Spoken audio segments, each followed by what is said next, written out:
Good morning students.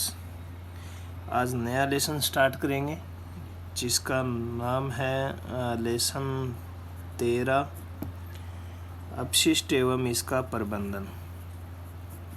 अपशिष्ट एवं इसका प्रबंधन 9वां लेसन हम कर रहे थे। 9वां लेसन हमारा पूरा हो गया था। आज नया लेसन स्टार्ट कर रहे हैं। अपशिष्ट एवं इसका प्रबंधन थोड़ा इजी है, समझने लायक और अपने व्यवहार में उतारने लायक लेसन है। यदि आप इसको अपने व्यवहार में उतारेंगे और अपशिष्ट को समझते हुए अपशिष्ट को इधर उधर नहीं फैलाएंगे तो हम पोल्यूशन से बच सकते हैं। हमारे आसपास सुंदरता बनी रह सकती है, वातावरण में पर्यावरण अच्छा बना रह सकता है। देखिएगा, इसको पढ़ते हैं और पढ़ने के साथ साथ अपने जीवन में उतारने की कोशिश करते हैं। सबसे पहले हम जानते हैं कि अपशिष्ट होता क्या है। अपशिष्ट कहते किसे हैं तो सुनिएगा। अपशिष्ट वे पदार्थ होते हैं जो अनुपयोगी होते हैं, हमारे किसी काम के नहीं हैं। जैसे कि अगर इसकी परिभाषा दे तो आप लिखेंगे कि किसी भी प्रक्रम में, कोई भी प्रक्रम है, किसी भी प्रक्रम के अंत में बनने वाले अनुपयोगी पदार्थ या उत्पाद जो बचा है उसे अपशिष्ट कहते हैं। प्रक्रम का मतलब यहाँ पे प्रक्रिया से है। आप कोई भी प्रक्रिया कर रहे हैं, जैसे घर पर चाय बना रहे हैं तो चाय बनाने के बाद में चाय पत्ती अवशेष के रूप में, उत्पाद के रूप में शेष रह जाती है। इसी प्रकार हम मान लीजिए झाड़ू निकाल रहे हैं तो कचरा अपशिष्ट के रूप में बाद में बच जाता है। इसी प्रकार हम अन्य कोई कार्य कर रहे हैं जिसमें, जैसे कि मान लीजिए हमने डिब्बों में बंद सामग्री का उपयोग किया तो बाद में वो डब्बा जो है वो खाली हो गया। वो डब्बा जो है अपशिष्ट पदार्थ के रूप में, अन्य अनुपयोगी पदार्थ के रूप में, हमारे काम में अनुपयोगी जो पदार्थ है उसके रूप में ये शेष रह गया। तो ये जो प्रक्रियाएं हैं इनमें जो लास्ट में अनुपयोगी पदार्थ के रूप में जो बचता है उसे हम क्या कहते हैं? अपशिष्ट कहते हैं, जो हमारे काम का नहीं होता और जिसे हम बाहर फेंक देते हैं कचरे के रूप में। या हम ऐसे भी कह सकते हैं जिन्हें वे पदार्थ जिन्हें हम उपयोग के बाद, वे पदार्थ जिन्हें उपयोग के पश्चात अनुपयोगी मानकर फेंक देते हैं, वे पदार्थ क्या कहलाते हैं? अपशिष्ट कहलाते हैं। जैसे कि आपने दूध लेकर आया बाज़ार से, दूध का पैकेट, आपने दूध को बर्तन में निकाला और पैकेट को क्या कर दिया? बाहर फेंक दिया। तो ये जो पैकेट है ये क्या है? अपशिष्ट है। यानी जो कचरा है, जो अनुपयोगी पदार्थ है, जो हमारे काम का नहीं है, वो सभी क्या है? अपशिष्ट है। देखिएगा, अपशिष्ट जो होते हैं ये कागज़ हो सकता है, कोई कपड़ा हो सकता है, प्लास्टिक हो सकता है, कांच है, रबड़ है। इसके अलावा उद्योगों से निकले हुए तरल पदार्थ हैं, या मान लीजिए ठोस अपशिष्ट हैं। ठोस का मतलब जो ठोस हो उसे ठोस अपशिष्ट कहेंगे, अवस्था ठोस हो उसकी। आगे हम बात करें तो जैसे कि जो खदान है उनसे निकला हुआ मलबा है, या हम बात करें कृषि अपशिष्ट हैं जैसे कि खरपतवार वगैरह, या मान लीजिए कोई चिकित्सा अपशिष्ट है, जो चिकित्सा क्षेत्र से निकले हुए अपशिष्ट होते हैं, हॉस्पिटल वगैरह से रक्त मांस वगैरह, ये सभी क्या है? अपशिष्ट कहलाते हैं। अब हम बात करते हैं आगे जो अपशिष्ट होते हैं इसके प्रकार की। अपशिष्ट जो होते हैं इसके प्रकार कितने होते हैं? तो अपशिष्ट जो होते हैं ये 2 प्रकार के होते हैं। पहला जो प्रकार है उसे हम कहेंगे जैव निम्नीकरणीय अपशिष्ट। जैव निम्नीकरणीय अपशिष्ट। जैव निम्नीकरणीय अपशिष्ट वे अपशिष्ट होते हैं जिनका जीवाणुओं द्वारा या सूक्ष्म जीवों द्वारा अपघटन कर लिया जाता है। वे अपशिष्ट जिनका जैव कारकों यानी कि सूक्ष्म जीवों द्वारा अपघटन कर लिया जाता है। इसका मतलब क्या हुआ, मैं थोड़ा सा समझा देता हूँ। जैसे कि मान लीजिए कोई शेर है, कुत्ता है, जंगल में मर गया है, सड़क पे मर गया है, बिल्ली मर गई है, तो आप देखते हैं कि कुछ समय तक उसकी बॉडी वहाँ पे रहती है, फिर उसको कुछ से जानवर अन्य खा जाते हैं उसकी बॉडी को, और कुछ समय पश्चात आप देखते हैं वहाँ तक हड्डियाँ तक नहीं बचती। कुछ दिनों के बाद में हम देखते हैं वहाँ पे हड्डियाँ भी नहीं होती। तो इन हड्डियों को कौन खा गया? इनको खा गया सूक्ष्म जीव, यानी कि इनका अपघटन किसने किया? सूक्ष्म जीव ने इनका अपघटन कर दिया। तो वे अपशिष्ट पदार्थ जिनका जैव अपघटन किया जा सकता है, यानी जीवों द्वारा उन्हें नष्ट किया जा सकता है, सूक्ष्म जीवों द्वारा, उन्हें हम क्या कहते हैं? जैव निम्नीकरण अपशिष्ट कहते हैं।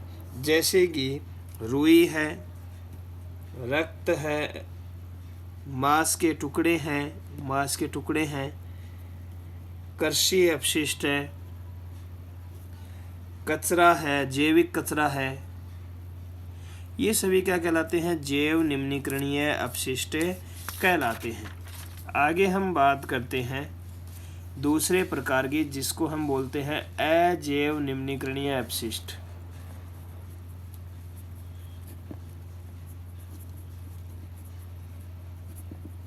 अजैव निम्नीकरणीय अपशिष्ट। अजैव निम्नीकरणीय अपशिष्ट क्या होते हैं? वे अपशिष्ट पदार्थ है जिनका जीवों द्वारा, सूक्ष्म जीवों द्वारा अपघटन नहीं किया जा सकता, उन्हें हम क्या कहेंगे? अजैव निम्नीकरणीय अपशिष्ट कहेंगे। जैसे कि कोई धातु है, इसको धातु जहाँ पे पड़ी है वहीं पे पड़ी रहेगी, उसको सूक्ष्म जीव अपघटित नहीं कर सकते। प्लास्टिक की बोतलें हैं या प्लास्टिक का अन्य सामान है, पॉलीथीन है, कांच है, सिरिंज है, इनका क्या है कि जैव अपघटन नहीं हो सकता, जीवों द्वारा अपघटन इनका नहीं किया जा सकता, इसलिए इन्हें अजैव निम्नीकरणीय अपशिष्ट कहते हैं। इंपॉर्टेंट है, बोर्ड एग्जाम की दृष्टि से क्वेश्चन आ सकता है, ध्यान रखना कि अपशिष्ट के प्रकारों को समझाइए तो आपको जैव निम्नीकरणीय और अजैव निम्नीकरणीय जो है अपशिष्ट समझाना होगा। आगे हम बात करते हैं अपशिष्ट के स्रोत। अपशिष्ट के स्रोत का मतलब है ये अपशिष्ट आते कहाँ से है, कौन बनाता है, किस प्रकार से ये निकलते हैं, किस किस क्षेत्र के द्वारा अपशिष्ट जो है वो उत्पन्न होते हैं। सबसे पहले अगर हम बात करें इसमें घरेलू अपशिष्ट के बारे में। घरेलू अपशिष्ट का मतलब होता है कि जो घर से, हमारे घरों से जो अपशिष्ट निकलता है उसे हम क्या कहते हैं? घरेलू अपशिष्ट कहते हैं। घरों में प्रतिदिन आपने देखा होगा सफाई होती है घरों में, और सफाई होती है तो उसके साथ ही बाद में क्या निकलती है? गंदगी निकलती है, जिसमें इस गंदगी में धूल मिट्टी के कण होते हैं। इसके अतिरिक्त कागज हो सकता है, गत्ता हो सकता है, कपड़े हो सकते हैं, प्लास्टिक हो सकता है, लकड़ी हो सकती है, धातु के टुकड़े हो सकते हैं, सब्जियां हो सकती हैं बची हुई, उनके डंठल वगैरह हो सकते हैं, फलों के छिलके हो सकते हैं, सड़े गले सब्जियां या पदार्थ हो सकते हैं। तो ये सभी जो पदार्थ हैं जो घरों से निकल रहे हैं उन्हें हम क्या कहते हैं? घरेलू अपशिष्ट कहते हैं। घरेलू अपशिष्ट जो होते हैं ये हमें घरों से जो कचरा निकालते हैं उसी के साथ ही बाहर फेंक देते हैं या बाहर निकाल देते हैं। दूसरी अगर हम बात करें तो नगर पालिका अपशिष्ट। नगर पालिका अपशिष्ट का मतलब होता है कि नगर के अंदर क्या होती है? नगर पालिका होती है, और नगर पालिका का कार्य क्या होता है? नगर को स्वच्छ रखना। और नगर पालिका जो होती है, इसकी गाड़ी जो होती है, आपने देखा होगा नगरों में, गाँव में घूमती रहती है और घरों से निकलने वाला जो कचरा होता है या दुकानों से निकलने वाला जो कचरा होता है या बाज़ारों से या सड़कों पर एकत्रित जो कचरा होता है, इसके अलावा विभिन्न संस्थानों से निकला हुआ या सड़कों पे जो मलमूत्र होता है, ये सभी, या फिर इसके अलावा कोई जीव जंतु मर गया हो, मृत जीव हो सकता है सड़क के ऊपर या कहीं भी, मृत जानवरों के अवशेष हो सकते हैं, मकानों को तोड़ने के बाद में जो मलबा बचता है वो हो सकता है। तो ऐसे पदार्थ जो नगर के अंदर नगर की व्यवस्था को खराब करते हैं, ऐसे पदार्थ अपशिष्टों को नगर पालिका क्या करती है, एकत्रित करती है और इसी को हम क्या कहते हैं, नगर पालिका अपशिष्ट कहते हैं। नगर पालिका अपशिष्ट जो होते हैं, इसमें नगर पालिका द्वारा एकत्रित किए गए अपशिष्ट आते हैं। ये घरों से, दुकानों से, बाज़ारों से, सड़कों पर या नगर में कहीं भी किसी भी क्षेत्र में अगर कोई अपशिष्ट कचरा वगैरह है, चाहे वो मलबा हो, चाहे वो अवशेष हो जानवरों के, वो क्या है कि नगर पालिका अपशिष्ट कहलाता है। आगे हम बात करते हैं नगर पालिका अपशिष्ट जो होता है। नगर पालिका अपशिष्ट जो है, इसकी मात्रा जो है वो उसकी नगर की जनसंख्या पर डिपेंड करती है कि नगर की जनसंख्या कितनी है। नगर की जनसंख्या ज़्यादा होगी तो नगर पालिका अपशिष्ट भी क्या होगा, ज़्यादा होगा। अगर जनसंख्या कम होगी तो उसका अपशिष्ट का प्रकार, अपशिष्ट की मात्रा भी कम होगी। भारत के अंदर एक अनुमान के अनुसार 45 बड़े नगर हैं और इनसे 45 बड़े नगरों से प्रतिदिन लगभग 50,000 टन अपशिष्ट जो है, नगर पालिका अपशिष्ट, वो बाहर निकलता है या उसे एकत्रित किया जाता है। आगे हम बात करते हैं तीसरे अपशिष्ट के प्रकार की, जिस स्रोत की, जिसे हम बोलते हैं उद्योग एवं खनन कार्य। आपने देखा होगा उद्योगों में बड़ी मात्रा में कचरा एवं उपयोग में लाए गए पदार्थों के अपशिष्ट बाहर फेंक दिए जाते हैं। इनमें धातु के टुकड़े हो सकते हैं, रासायनिक पदार्थ हो सकते हैं, अनेक विषैले ज्वलनशील पदार्थ हो सकते हैं, तेलीय, अम्लीय, क्षारीय पदार्थ हो सकते हैं, राख वगैरह हो सकती है आदि। जो है, जो उद्योगों से निकलते हैं, इन्हें हम क्या कहते हैं, उद्योग अपशिष्ट कहते हैं। इसके अलावा ये जो अपशिष्ट होते हैं, ये पर्यावरण को भी हानि पहुंचाते हैं क्योंकि ये खतरनाक होते हैं, पर्यावरण के लिए भी पर्यावरण प्रदूषण करते हैं।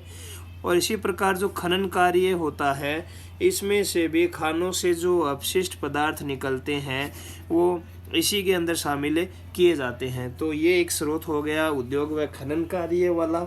और इसके जो अपशिष्ट होते हैं, ये पर्यावरण को हानि पहुंचाते हैं। नेक्स्ट हम बात करें कृषि क्षेत्र की।